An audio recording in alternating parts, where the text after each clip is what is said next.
Kiramager Sentai Mashin. I am Vashi V, and joining me today is... Right. Is it not appropriate? Oh, welcome to episode 19.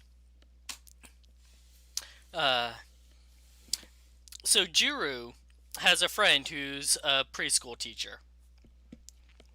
And there's a drawing competition going on, and so she asked Juru to come in to give drawing lessons to all the kids. Which has mostly been going well. But this one kid, Takeshi, refuses to draw. And when Juru tries encouraging him, he just rips up the paper. Kids are kind of assholes. He just rips it right in half. Not even down the middle either, because he's a kid. So Juru is asking the others for, teaching advice.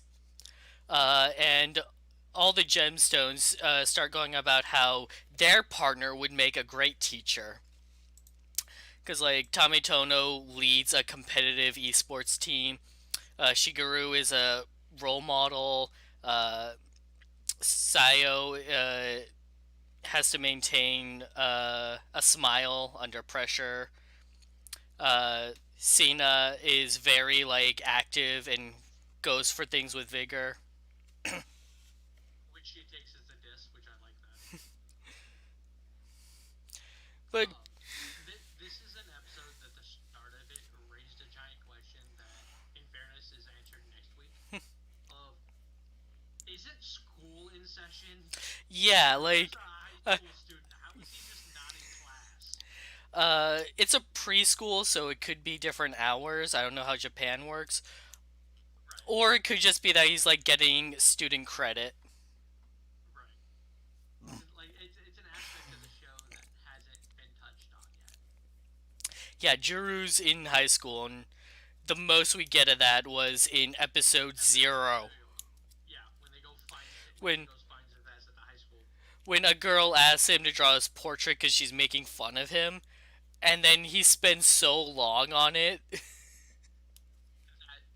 damn near So, Masha and Fire encourages Juro, though, you can do it if you try.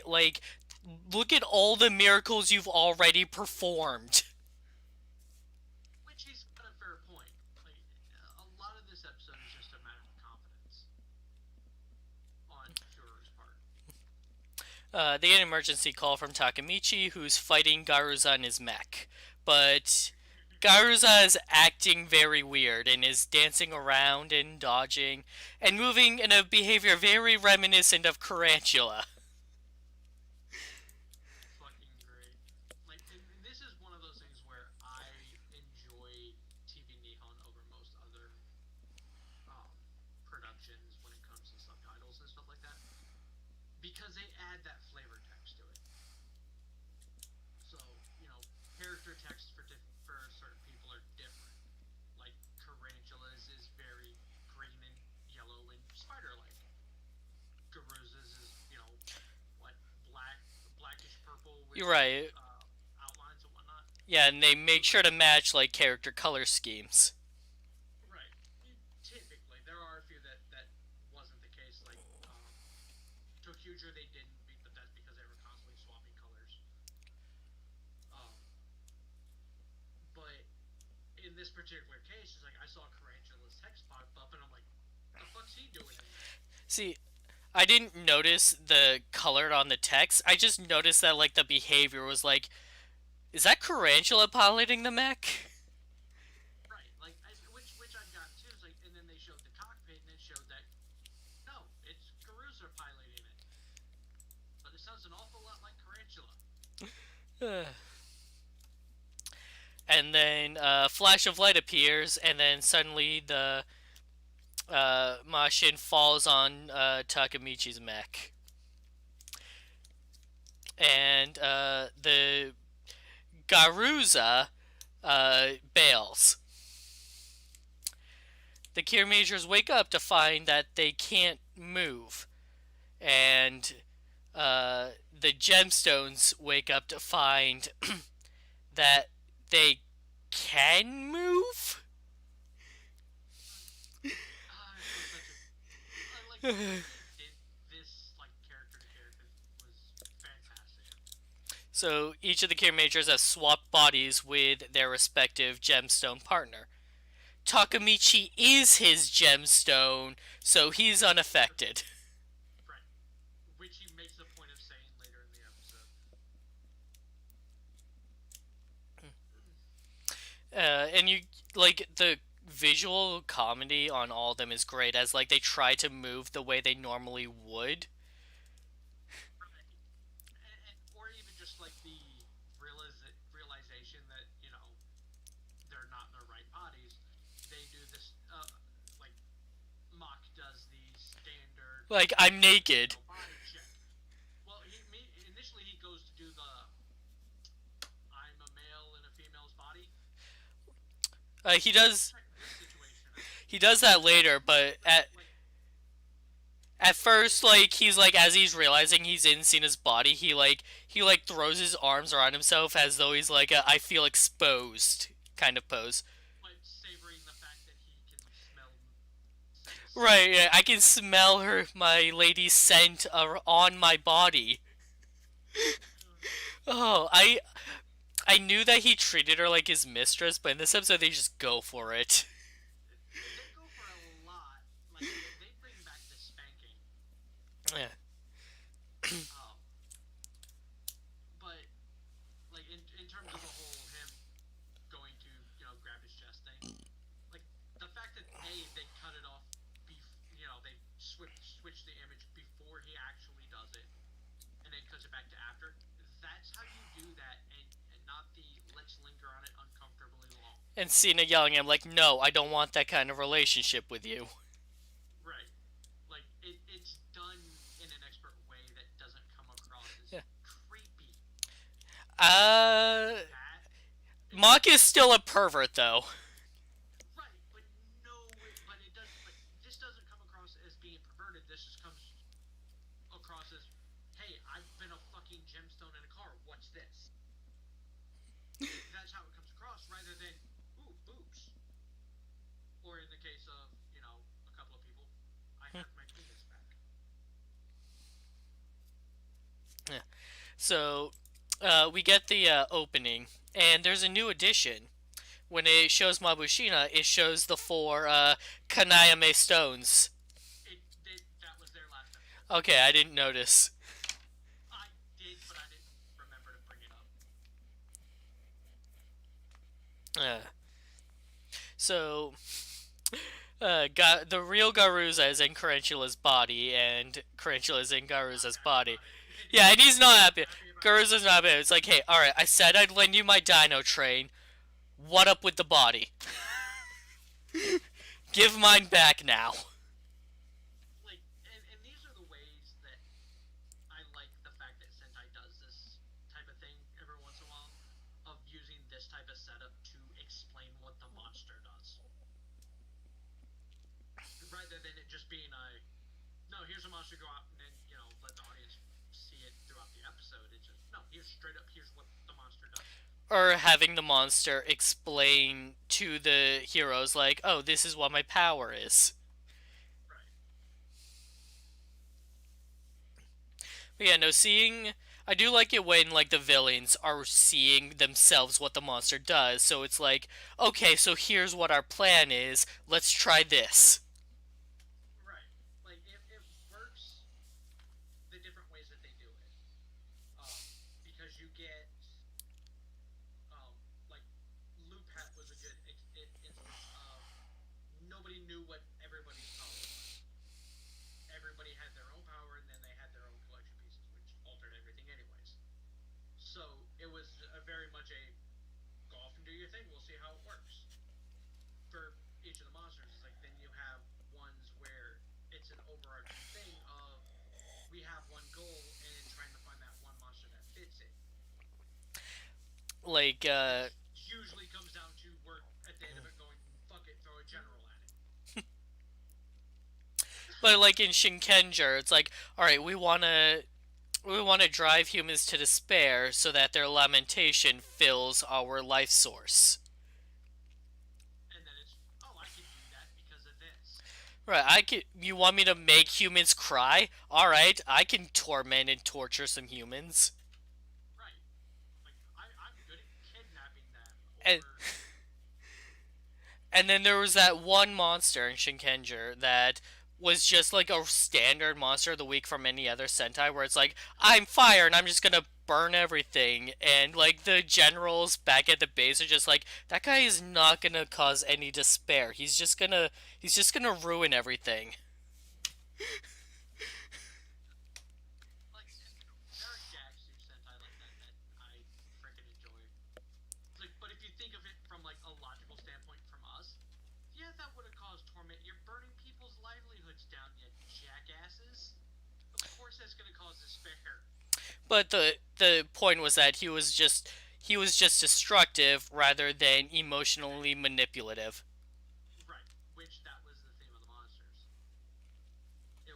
It would work in a logical aspect, just not the way they wanted.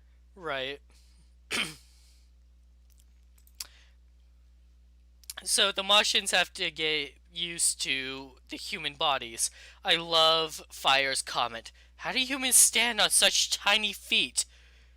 Center of gravity is all out of whack. While Helico's running around like a spaz. She keeps spinning in circles because she's used to spinning. And Right. Jetta Like, keeps running around with his arms extended. I- but honestly, like this is one of those episodes where like the the the suit actors for this obviously got to have a lot of fucking fun. The actors when they're out of suit as the machine had a lot of fun. Like every bit about this was fun to make, and you could tell it was fun to make. right. And so, based on their behavior, it is now clear that Shovel is the oldest and Helico is the youngest. Yes, She is, she is the child of the group. and very much so to the point where she has to be told almost repeatedly, "No, you can't fly. Stop that." And Shovelo is consistently bitching about the fact that he's too old for this. And then he figures out that his body is actually, Strong. young enough to move, and he starts flossing. Yes. No, not the good kind. Yeah. No. No. No. The unfortunate, unfortunate creation due to freaking social media. I never thought I'd see flossing in Sentai. I saw it in the preview last week, and I went, there better damn well be a good reason for that. I saw it and deliberately ignored it. I immediately drove it from my mind because I'm like, no. Like, oh, I'm sure that's out of context. And it is. It's just a matter of just his flailing movements end up doing it. So yeah, they're all doing that. Mock is, touching himself, and Cena's yelling at him to stop that. Uh, That was like, and not to draw the parallel to Blue Pass, like that was one of the few things that they did cover well when they did the Yugo transformation oh because yeah. he starts to reach over and uh, Sukasa yells at him and knock it off Like, because he's wait, trying to figure out what? what's going Like, on. So like, he's okay, which part of my body is my? Hey, stop that. right again comes across just as natural. Not that one particular episode. Like, and that's what makes it okay in this episode is it comes across as natural, Not gonna lie, not. I keep forgetting that episode of Loop Pad exists until you keep bringing it up. Thing is, like, I don't always, I don't want to bring it up because I want to forget it too. But then we get episodes like this where the exact same thing But happens, better. but better. Like, it drives me nuts that that episode exists. Not because it's a bad episode; it's a great episode, except for that. So, Jiro has to get to his drawing lessons. but he can't. And so Fire's just like, "Oh, I'll go. Don't worry about it," and takes off. Because of course he does. So Jiro asks Marushio, like, "Wait, can you take me along?" She's like, "Yeah, sure. Can you become small? How do I do that?" And I firmly believe that the other Kirame Stones talked to him and explained how to do it. I firmly believe that they just looked at him and went, "Just do it." Yeah, that like it would fit with this Sentai. They're just like, Well, you mean how? You What do you mean how? You just do it. do it, do it. And then you have Helico or not Helico, Sayogo. Just think about something small. With that like passive, like borderline passive aggressive. Like, am I explaining this to a 5-year-old? Which is a tone she's used on several occasions. Yeah. So, yeah. So at the class, uh, Fire, steals Jiru's catchphrase, "Kirame King," and he just takes a red crayon and just starts scribbling circles onto the paper. And so all the little impressionable kids follow his passion and they start ruining their drawings by just scribbling nonsense onto it. Which all these drawings were for a contest. Whether it's an internal contest between the class or whatever, it's not made clear. But either way, It's like, this isn't what the teacher had in mind. and boy, the choice of wording that I teacher refuse to believe the teacher actually said that. right, like, and this is the point of where you run into there's issues with translations with localization. I firmly believe that this woman did not say, "Are you fucking stupid?" Or quit fucking around. Oh yeah, quit fucking around. That's what it was. Yeah, quit screwing around, maybe. I'd buy that. I give But that a a little bit. classroom full of 4 and 5 year olds? There's no way she said quit fucking around. Right. Now I understand Japan's different with how they handle certain things around kids, especially language. I mean, Right. Kisama frequently gets translated as bastard, but it frequently appears in, like, Sentai and Rider. right. And so, like, there's, it happens frequently where there is cussing in Sentai and Rider. More so in Rider than there is Sentai, but that's for slightly older audiences, not much older, which doesn't necessarily help things. But yeah, I highly doubt a preschool teacher or kindergarten teacher would Whatever. literally Yeah. say this in front of kids of this age. And if she did, she's a terrible teacher and deserves to be fired. Because no. Because Uh, now, because if she did, them kids are saying it for the rest of the day and every chance they get. Because that's what kids do. As evidenced by this episode. Oi, Otka-san! Quit fucking around! Like this happened, the kid went home. That's like, quit fucking around. Oh no. No. That was the first time the grandmother heard it. They had hit him with a shoe. So, Fire meets Takeshi, the refusal kid, and as usual, rip. And Fire goes, "Oh, so that's your style. That's great." And he also rips his paper up into tons of pieces and throws it into the air like confetti. Uh, Well, if there's ever a parade, we know who's in charge of keeping and Takeshi is just like, "Wait, you thought that was cool?" And so he takes the rest of his paper and tosses it all up and throws it in the air.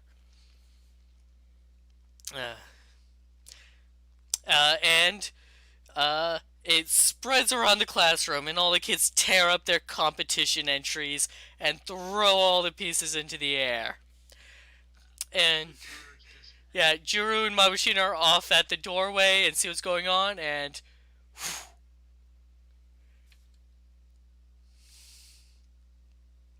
uh,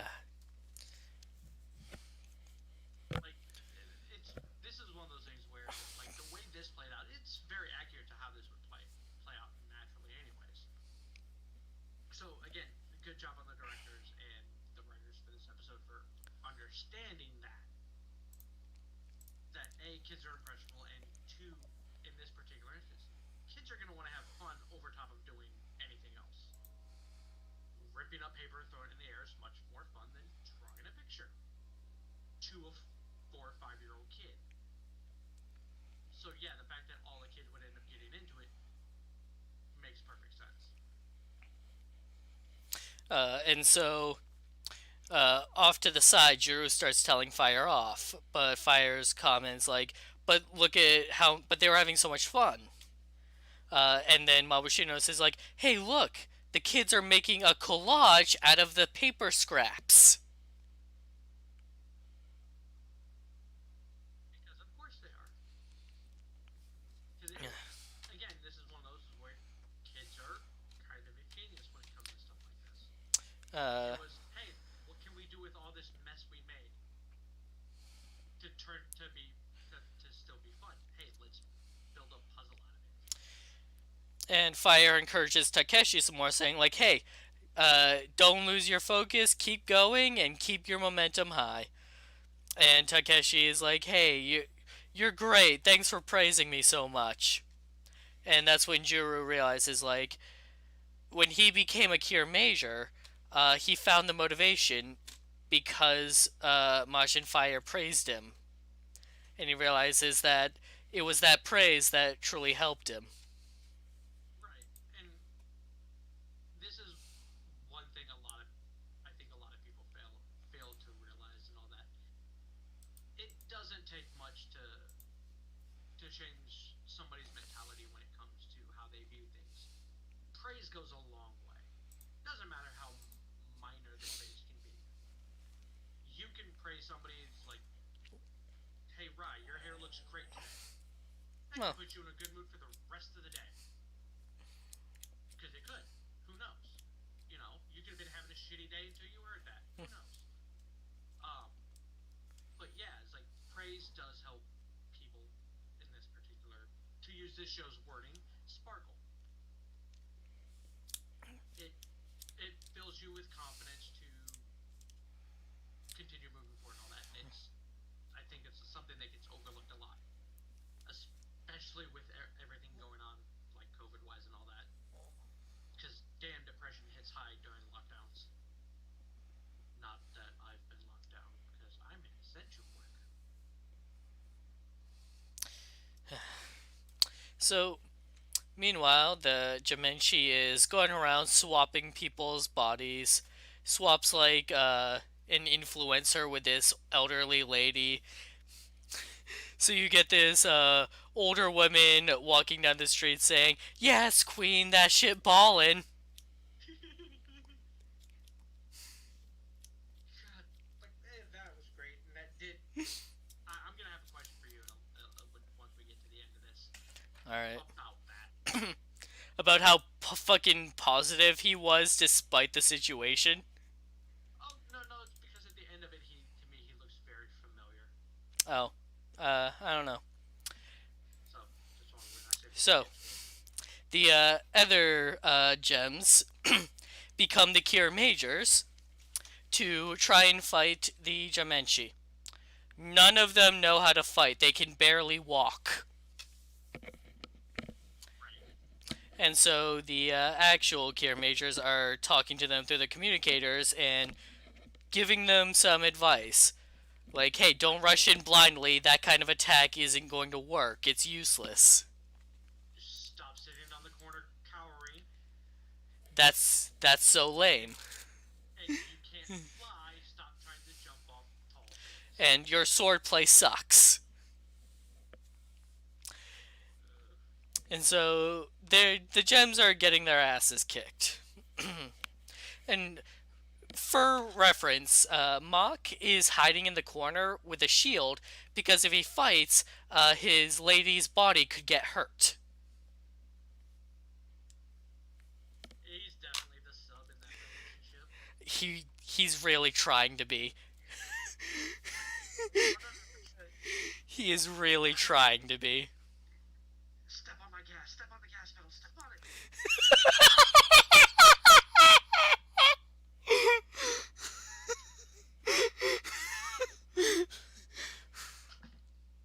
I apologize for that joke.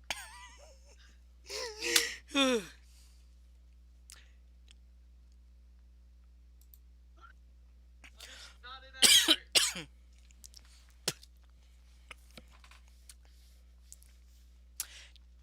uh, Even Garuza himself joins the fray and mocks the gems for being defenseless in weak human bodies.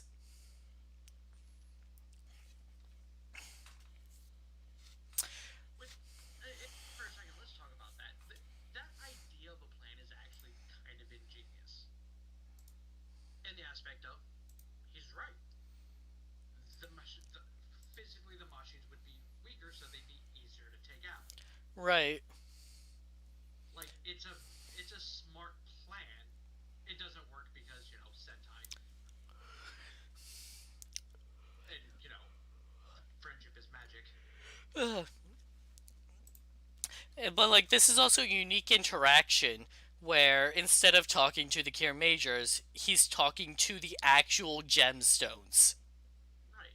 Like, and this is something that as far as I know, I could be wrong on this, and feel free to correct me. This is the only time that this has ever happened, where the Sentai team has swapped bodies with the mechs. Yeah, I believe so. Because, like, for the majority of these sentient mechs, they were basically gods for a castle. For that one time, it was a castle. Um, but they weren't like we have personality gods. It was just they were just sentient and could move on their own and think for themselves in terms of fighting and willingly accepting the team members. Like, but they didn't have an actual personalities for the most part. This is the first, and this is the first time like where, and this plays out very well. Like, this is exceptionally well done for as a unique of an idea as this is.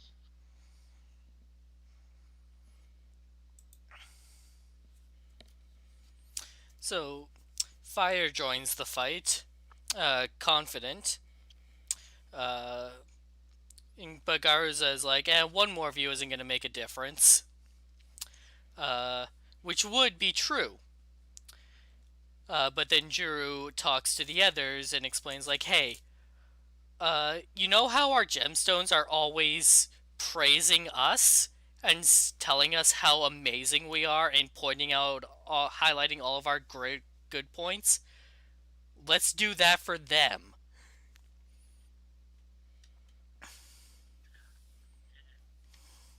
It's just excellent. The only slight issue I have with what Garuza said is the fact that he's like, oh, one more is not going to make a difference. After Red showed up and beat the crap out of several grunts like it was nothing. Yeah, but those are just grunts. Right, but not like the others would have done better at that point. But yeah, they realize that they've only been discouraging the gems from trying rather than actually giving them helpful advice. So instead of telling Jetta that oh, your swordsmanship is no good, Shigeru tries telling him all right, just don't panic, control your breathing, and just go for it. Just go for it. Right, it was one of those like calm, and you got this. You can cut them down. Just envision it. Or telling Mock like, "Hey, you know how I'm always rushing in vigorously? I'd love it if you did that." And Mock is just like, "You love me?" and goes for it. God, he could easily manipulate. He really would. God, that poor Jasper lizard.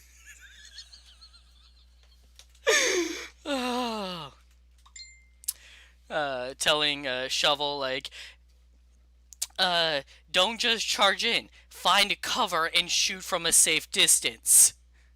Also, you're not in an old body.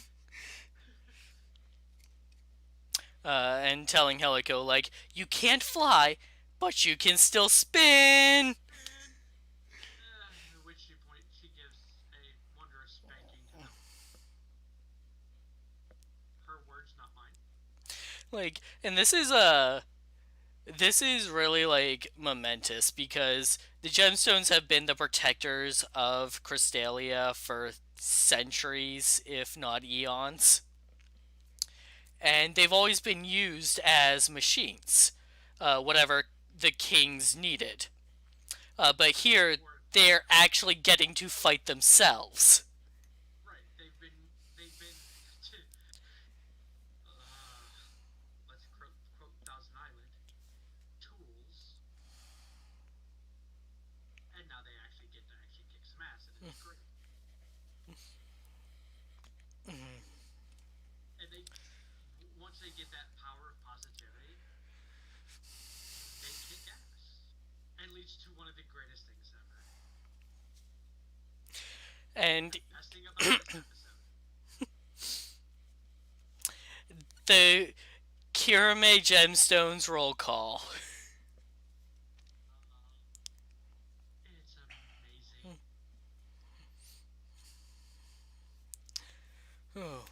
And even Garuza's baffled, like, a few words gave them this much power? And Takamichi just casually strolls in, like, "Yeah, you wouldn't understand, traitor." I love the casual trader in that too. But like it would have only been better if he strolled in and went, yeah, somebody's not seen My Little Pony. Because I mean, this is literally an episode of My Little Pony, just poorly done. So they do change their names, like Kirame Fire, Kirame Shovelo. Uh, are their titles different, like from the normal ones? Like when they do the roll call, Yeah, like the titles they give themselves. Kirame Red, Kirame No, no, Yellow. no, no, no, no. Like guided Oh shooting. no, Is that what Tame no, Tona? that's yeah, he's Johnny shooting. Okay, It's the same. okay. I just wanted to confirm. It's just Guided shooting Kirame Shovelo instead of Kirame Yellow. the fact that they did different poses too. Right. I love Juru's is Mock's still the pose. best. Mox pose and Juru's, you know, like crouch down, lean forward thing was amazing. Right, like very Momotaros. Yeah, like it was like if Momo and Drive teamed up, was in the same body. If Momotaros possess drive. That is what it was. His voice line. Because Drive was just off to the side the very few times he actually posed. Oh yeah, take that shot of Drive posing where he does like the windmill with his arm, but overlay an audio clip of Momotaro saying "exe exe exe" over it. Yeah, and it would match up perfectly. Especially considering the fact that that's exactly what he does as Deno. Ah, God, I'm looking forward to that movie. Mashin Sentai Kiramagers Mashin version. The fact that they changed every bit of this is fantastic. Like, because this is like one of those situations where, like, under normal circumstances, they probably wouldn't let's face it, gotta reshoot the entire uh, CG filler thing for the transformation, which costs money. And Toei went, no, screw it. This is gold. I'm so glad that they did this.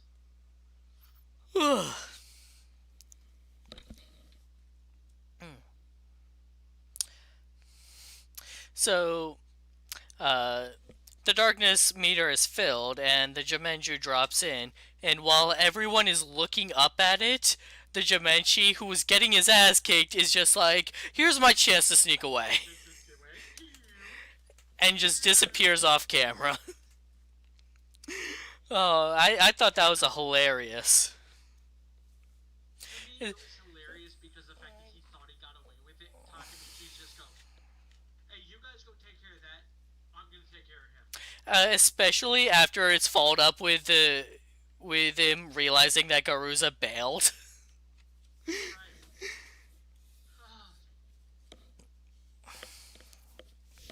And then and added the last little body swap gag. Right. He tries to swap Takamichi, but instead he swaps two grunts, and then the grunts get mad at him, and he's just like, "What does it matter? You all look the same." That's racist.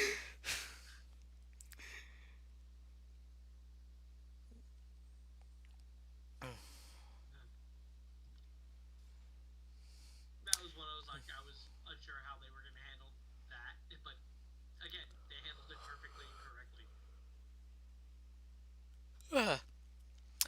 And we get the mech fight where the gemstones get to pilot their own bodies. I wonder if they, like, in the heat of the moment, like, they were just, going full throttle. But I wonder if afterwards they had a little existentialism about that. Right. I don't know how I begin to process something like that. Like Shoot. I'm inside myself, like telling myself this is odd. Which, don't get me wrong, I understand that that's fundamentally how human is. We are essentially just this up here controlling a giant meat suit. I get that fundamentally. Is like, but yeah, that's just entirely different. It reminds me of the latest Mega Man cartoon from a few years ago, where he's a robot, right? And he has another tiny robot version of himself that literally lives inside his head. Disgusting.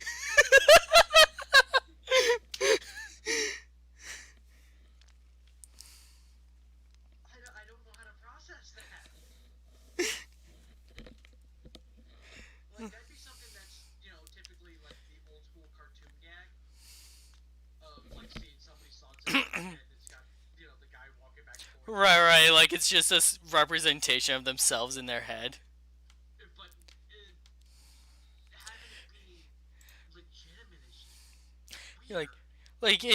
it is its own character. Like it's not actually him, but it's like basically a mini version of himself.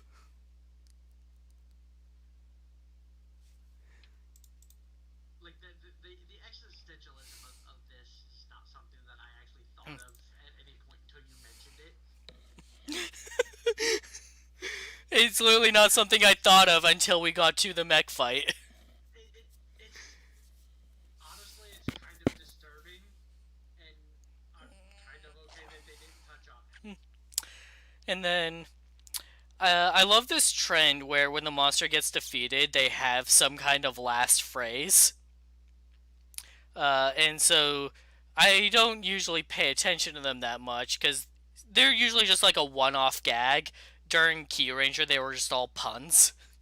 Right. Also, this just happens to a lot of Sentai. It's like it's usually based on like the monster's power or Right. what they're made from, or so on and so forth. But I like this one because, this monster, he's a house because he's swapping people's homes. And so when he's defeated, carefully calculate your mortgage rate when you relocate. It's so dumb, but it's right. His death actually gave good advice. Uh, and don't forget that the Kiramagers got tied down with a mortgage chain. Got uh, tied down with the mortgage, kids. uh, That's a weird aspect for this show, though, when you think about it. Like that's something like you would expect to be aimed toward adults, which obviously that was aimed for the adults that were watching with their kids. right. Which again, props to Toei for doing that. And most likely that the parents watching this with their kids, probably grew up watching it themselves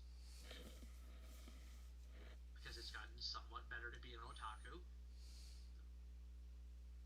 somewhat.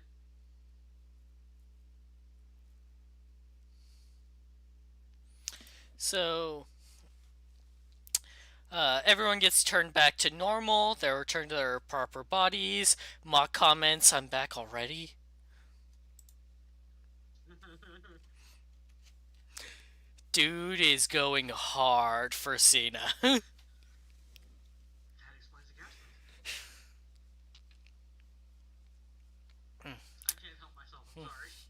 And now everyone understands each other a little bit better, making each other sparkle. That's what partners are. And mid credits gag, Takamichi asking Gigon Drill or whatever, like, or Drijon, like, hey, tell me my good points. And then it speaks in like beeps and boops.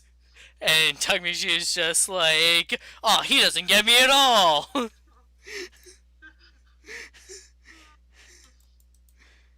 the post credit gags are some of my favorite aspects of the show uh, because how all out they go for it. it was weird at first, but now I look forward to them. Right, and it's always off of some innocuous comment that got made, or something small and minute that you could have overlooked. Not so much as Suga's brief case of chapstick. That was exceedingly obvious throughout the entire episode and hard to overlook.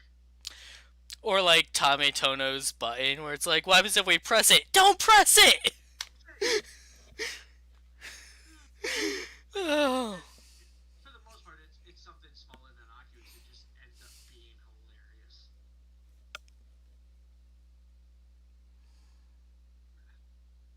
And then we find out through the preview.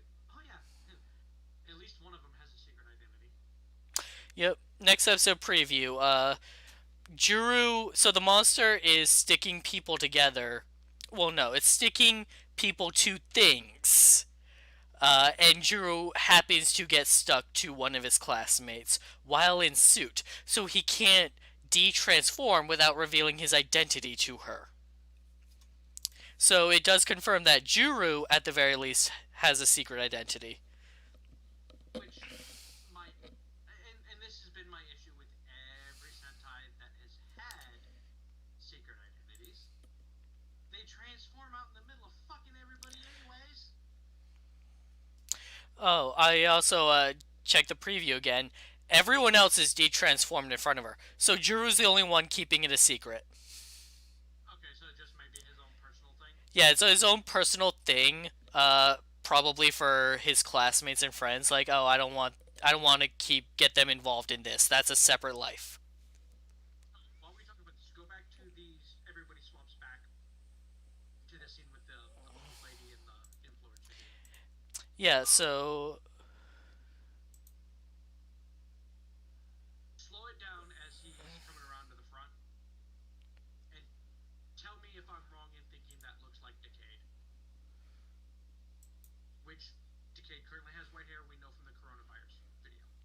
actually, I pulled up the episode list. I pulled up the episode guide and looked at the cast list. It is, according to this, Keigo Hoshino. It is not Decade. Damn it! That was what he looked at. That just with the hat and Yeah, no, little bit that did not occur to me at all. could have Um, been just me. yeah, just a trick of the eye. You wanted it to be true. Probably. But yeah, no. It's just an extra. He has a credit, but he doesn't even have a page. So Okay. So just some random guy. yeah, just an extra.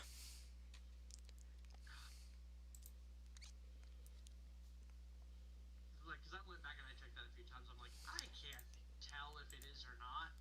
I'm like, the hair looks right, and there were a couple of the frames, the face looks right, but it's like, but it went by so fast. I'm like, I'm not sure. And it's not like he said he was passing through or anything, because you know the setting. No,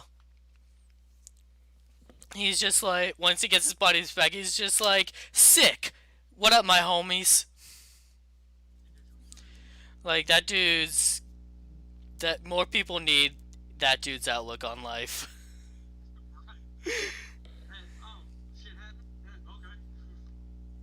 Moving on. But yeah, this episode was fucking amazing.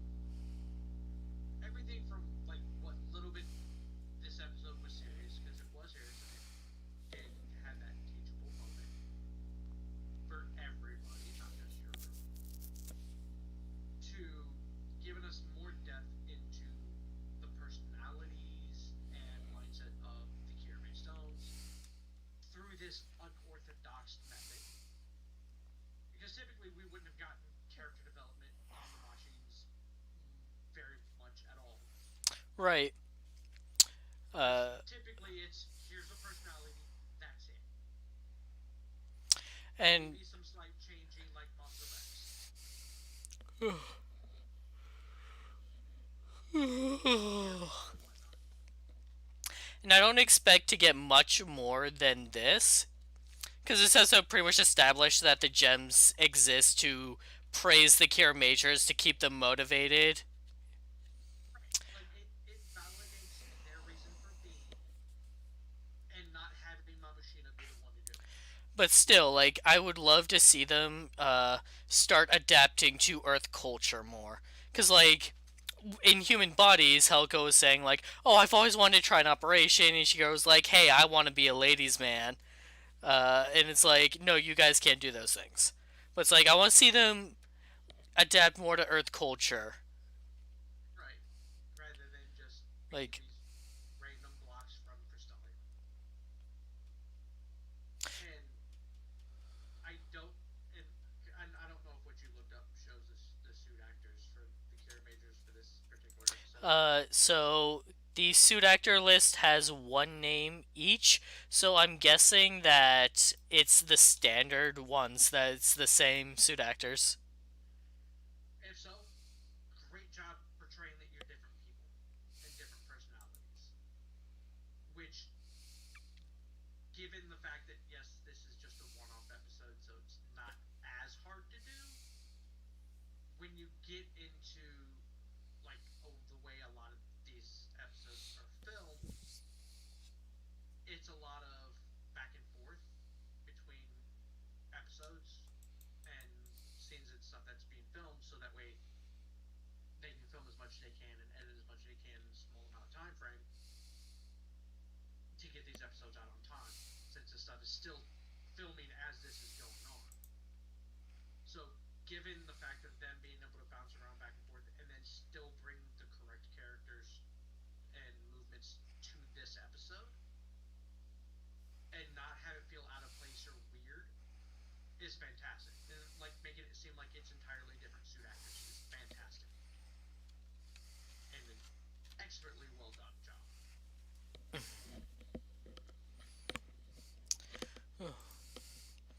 So, thanks for joining us tonight, everybody. I can't believe we went for 50 minutes. It was a great fucking episode. uh, we'll be back tomorrow with Kamen Rider Zero One. Bring your tissues. Damn it. Thanks for joining. We'll see you next time. We'll see you next time. Thank you all for joining us. Like Bryce said, we'll be back for Kamen Rider Zero One,